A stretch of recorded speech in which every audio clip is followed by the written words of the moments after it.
Fortune one, paradise must be one.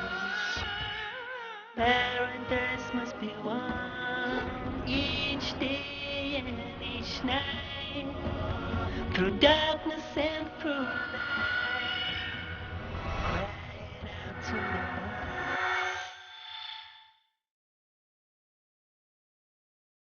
Spread the word of Islam. Families. If you are a good family, you're going to have a good society. And if you have a good society, you're going to have a good city. And you have a good city, you're going to have a good country. And you have a good country, you're going to have a good world. Peaceful world. Look to the family. That's why I said righteous family. If we have righteous families, we're going to have a righteous society. Your responsibility for having a righteous family is started before you get married. The question how?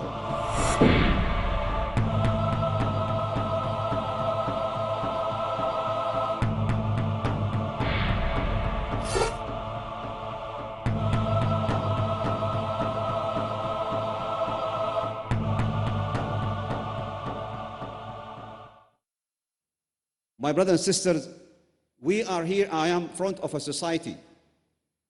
The whole country consists of societies. Who really making society? Families. At night, you go home, you lock your doors. No more society in the street. No more society in the offices. No more society in the company because they're sleeping, at least 80%. In the day, in the morning, you open your doors, you leave, and you consist the society. So who consists the society? Who makes society? You. If you are a good family, you're going to have a good society. And if you have a good society, you're going to have a good city. And you have a good city, you're going to have a good country. And you have a good country, you're going to have a good world. Peaceful world. That's what we need. Look to the family. That's why I said righteous family. If we have righteous families, we're going to have a righteous society. Especially you, my brother and sister, who are living in non-Islamic country. Now, my brother and sister, I will go through the rights of women on the shoulder of the husband. What is the right? You as a husband, you should know the rights of the woman on your shoulder, and also she must know your rights on her shoulder. Every one of you must know. Many divorces take place because both spouses don't know their rights. Neither the husband knows his right or her right, also the wife does not know her right or his right. The rights of the wife on the husband. He should treat her kindly. He should provide her with the suitable maintenance and housing. He should not beat face. He should not beat her face or beat her violently. Many people misunderstand this, three solution for, evil woman or evil wife or wife is not listening to her husband. You advise her first. You disregard her in bed. You bring a mediator from her family, somebody between you to solve the problem. And then if she doesn't, then you beat her. But beat her, it doesn't mean to break her ribs. Beat her, slap her on her shoulder. Just let her feel you are angry. The worst thing, even if they listen to me, the sisters, the worst thing for a lady to disregard her in bed for 1 week or two. This is a good solution for a quarrel wife. Don't go to beating, first of all. Try this, it works. He should not mock her or hurt her with his tongue. If she is a second wife, and you listen to me, unfortunately, many people who's married to the second wife, especially if she's younger than his wife, he completely forget the first wife. My brother Rasulullah said, any person has two wives and he is not just with them and fair with them equally, in the day of judgment, he will come in the day of judgment and one of his side is sideways. He will walk like this. So if you have second wife, don't forget the first wife, especially if you have children. Don't love this one, the other one, you forget about her. If she's a second wife, he should treat her equally and justly. He should show patience with her. He should accept her as she. Because some women, this is her nature. Rasulullah ﷺ said, the woman is created from a curved rib. The woman is curved from a curved rib. Eve, Hawa, she was created from Adam rib, and she was created from the curved rib. Rasulullah said, accept her as a hair. If you want to straighten out this rib, that means you're going to break, and breaking is divorce. Accept the woman as she with advice. Don't expect she's going to be an angel. You too, you cannot be an angel too. He should guide her.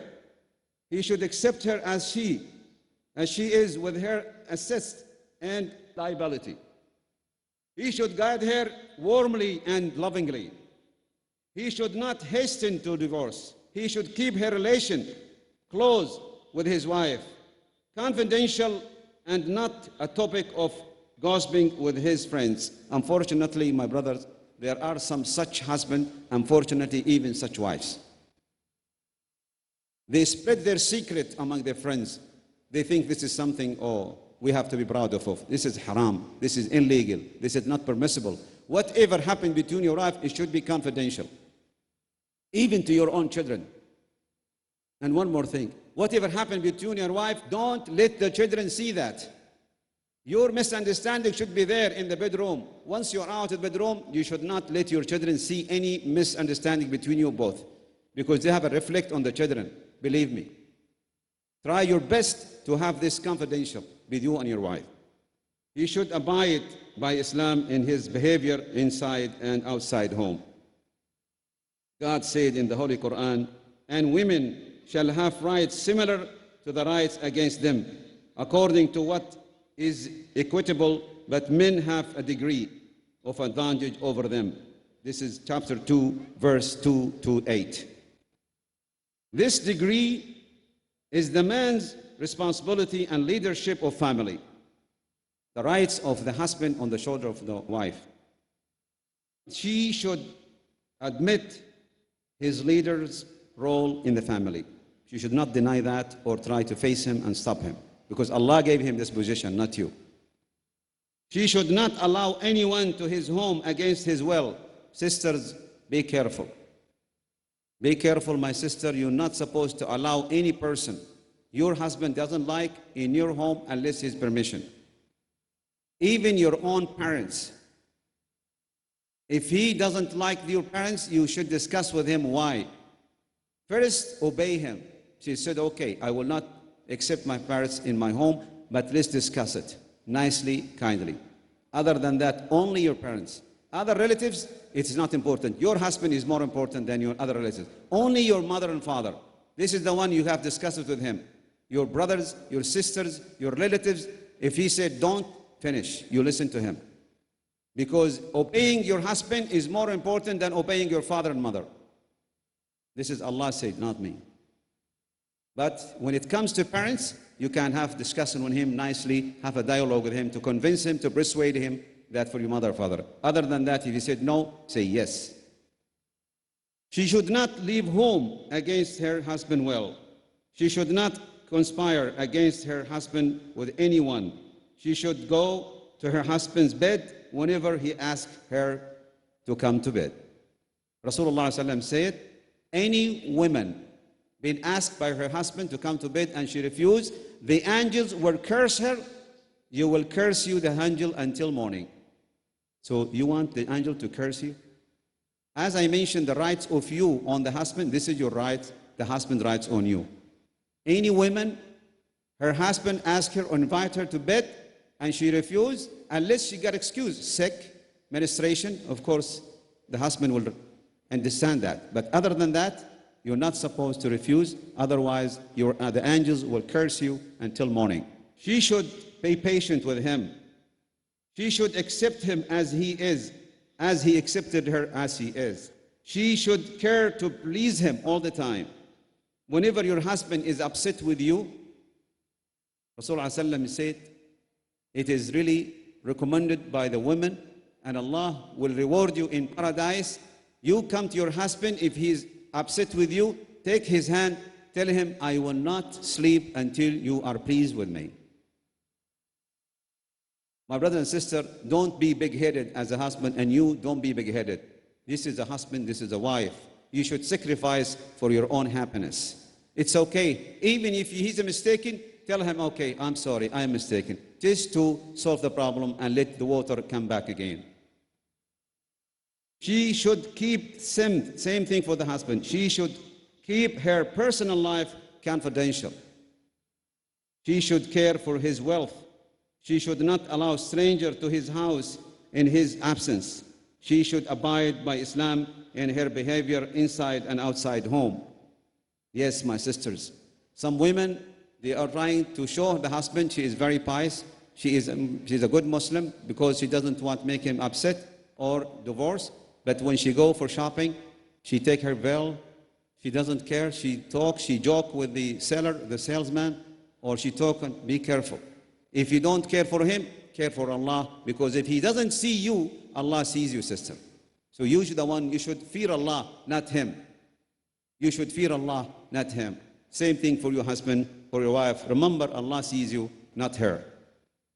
Prophet Muhammad ﷺ said, it is not allowed for a woman and who believe in God to allow into her home someone against the will of her husband, nor to leave home against his will. This is Rasulullah ﷺ said. Nor to leave his home against his will, nor to conspire against him, nor to desert his bed. He also said, had I ordered someone to prostrate himself to another one, I would have ordered the woman to prostrate herself to her husband. Rasulullah ﷺ, he said, if I have ordered somebody to prostrate to somebody other than Allah, I would have ordered the woman, the wife, to prostrate for her husband. This is to show you how really the rights of husband is very important in the sight of Allah. My brothers and sisters, I just want to conclude my talk is hoping for all the brothers and sisters. They don't want you, my brother, you just now listening to me. You are really, listening and you are excited. And then after you go here, another lecture come and erase what I said. Just demolish what we said. Same thing for the brother who's coming also, Sheikh Basuni or others. When he comes and he gives his lecture, and you listen, you take the benefits, don't just tomorrow, the same thing is gone. I suggest to all my brothers and sisters, in the case of a lecture, take notes. Or at least after you finish, buy this from the conventional here, buy the CD or tapes or whatever, and you listen to this for yourself and for family and other relatives. This is what I expect. هذا وصلى الله على نبينا محمد وعلى آله وصحبه أجمعين وآخر دعوانا الحمد لله رب العالمين.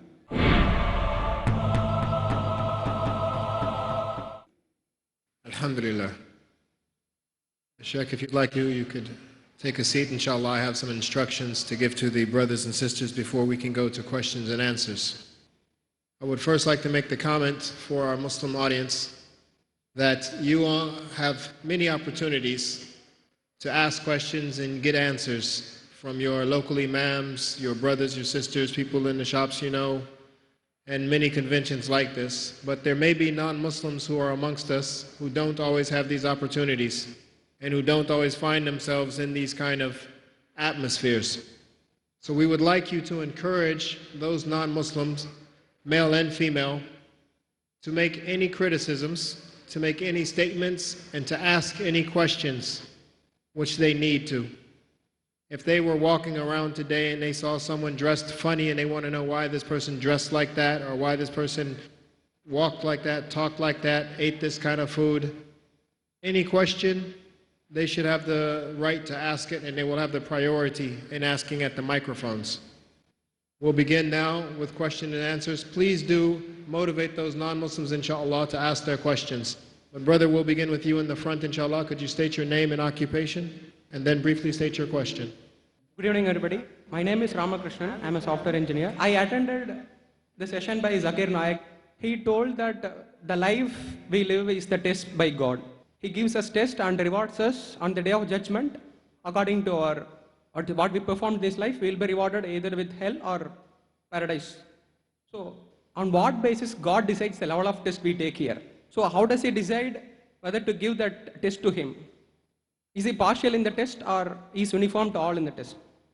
So you are asking about what kind of test a person can, be countered in this life? Oh, there's many tests. Test could be in yourself, getting sick, you're getting destruction, losing your money, burning your home, one of your children gone, accident. All these tests, hardship, you're facing hardship, being poor, too many hardships. This is the test from Allah subhanahu wa ta'ala for the believer.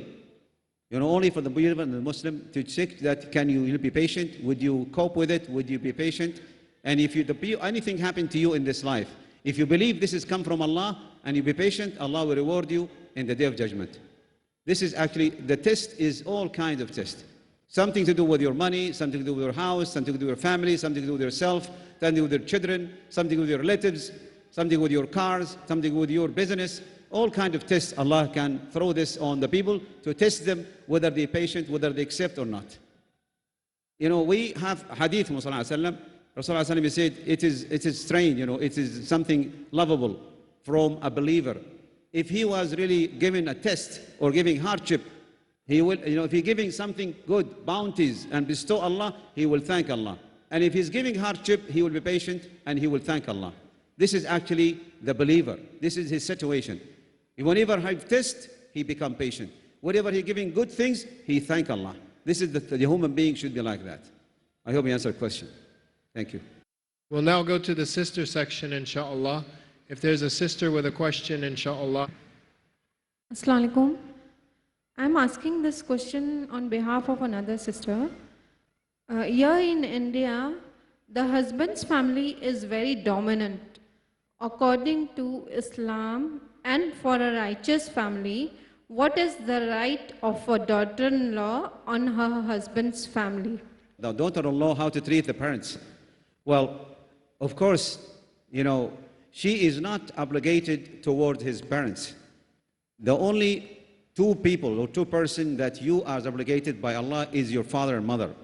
But it is also nice thing from the wife that she treat her, the husband, father, and mother nicely, and of course politely. Because if she loves her husband, she would do that not only for him, also for the sake of Allah. From politeness point of view, and also for the sake of Allah and for the sake of the husband, it is a nice thing to do as a wife to respect your husband, father, and mother. I hope you answered the question. Assalamu alaikum wa rahmatullahi wa barakatuh. Assalamu alaikum. My name is Muhammad Idris. My question is that Prophet Muhammad, peace be upon him, said, the worthiest gift of man can have is a pious woman. My question is that why pious woman is the worthiest gift for man? Please explain. Jazakallah. Yes, I mentioned this, I said, Allah gave us all this life as pleasure. Everything in this life is a pleasure for us. Everything Allah gave you, whether the nature, the rain, the sun, the moon, the fruits, the vegetables, the rivers, the beautiful nature, this is all, everything in this life is a pleasure. But the most pleasure thing, the most beautiful pleasure in the world is a pious woman. He's saying that, Rasulullah, to encourage us when we want to get married to find a pious woman. That is actually the secret or the reason for Rasulullah. Because Rasulullah then at the end of the hadith he said that if you find a pious woman, and she is the most pleasure thing in this life, if you look at her, she will please you by her beauty. If you order her, command her, she will listen and not disobey. If you are away from the family, from the house, she will protect you and protect your family. That's why it is preferable, actually it is much better for the person when to get married to find a pious woman, not a bad woman or not good Muslim woman. Dear brother, can you give some advice regarding how to maintain a balanced life between the mother and the wife? Very good. As I said, your father and mother, whether even if they are not Muslim, you're supposed to treat them nicely, politely. As a matter of fact, if they are not Muslim, you should be much better than being Muslim. If they seize you, treating them nicely, politely, taking care of them financially, you really protect them, you respect them, you come home, every time you come home, you kiss your father hand, your mother hand, your forehead of your father and mother, and be nice to them, and you visit them at least 2-3 times a week. If you are away, at least call them. This is if they're not Muslim, you are encouraging them to be Muslim. Now, if there is a problem took place between your wife and your mother, of course, mother comes first. But if she is really something reasonable, because unfortunately, and I have to be very honest, some mothers, they just become a dictator. Some mother really become like a dictator. You know, she just wants to keep dictating on her first son, even if nothing wrong with his wife. And some mother also, they go to the extent, I want you to divorce your wife today. Why? She doesn't do harm to me. She is a very pious woman. She really loves me. She takes care of me. But you should have wisdom. شوف حكمة. Try to be nice to your mother, nicely, gradually. You know, try to tell her, no, nothing wrong, my mother. My wife is good. She loves you. And then also tell your wife, really show her, prove to my mother that you're really nice. When I go to my mother visit, please be nice to her, respect her, you know, show her the love, and inshallah, all problem will be solved. But do you have to divorce your wife for the sake of your mother? No, unless there is something you didn't know and your mother told you and it's really need divorce. This is something else. You need evidence before you take a decision. I hope you answered the question. Assalamu alaikum. This question is on behalf of another sister. I'm a mother of teenage children. Only recently did I start learning the teachings of Islam, and I have realized that a few of their actions are not right. How do I go about correcting them, considering the fact that they have grown up now?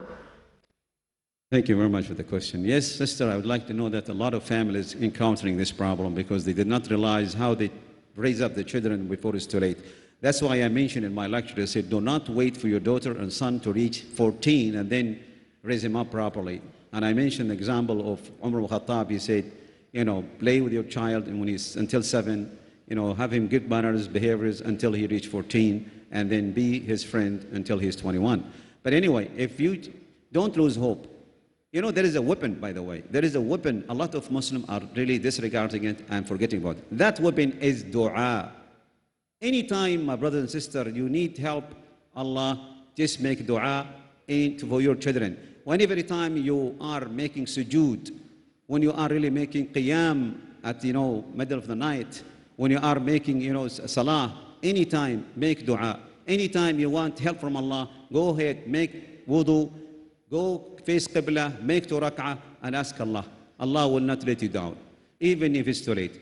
But also, I repeat what I said in my lecture, dialogue, respect, love, don't force them, don't compel them just to listen to you by any means without respecting their opinion. Don't do that. Don't lose hope.